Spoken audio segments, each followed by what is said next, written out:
When we speak of the least developed countries, we speak, of course, of the people living there with the least of development. But when the population there rises, does the number of such people go up proportionately and inevitably?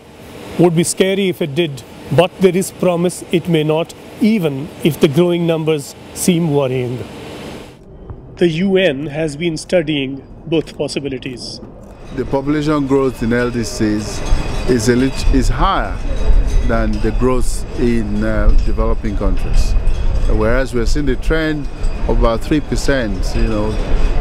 between 2.5–3% in LDCs, we're seeing much less in developing countries. And so, to that extent, we're contending with a situation where there are about 900 million people in LDCs now.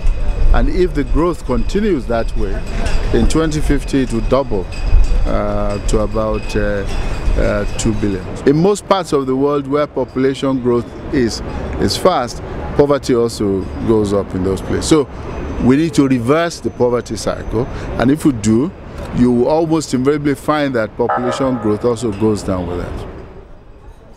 In the best scenario, the countries would make that leap out of poverty through more productivity. It could be a demographic dividend for LDCs going forward in terms of utilizing the energy of young people to increase their productive base in every possible way.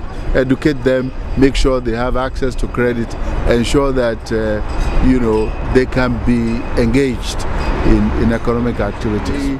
Southeast Asian tigers grew with the young people. It's the young people that drive the economy.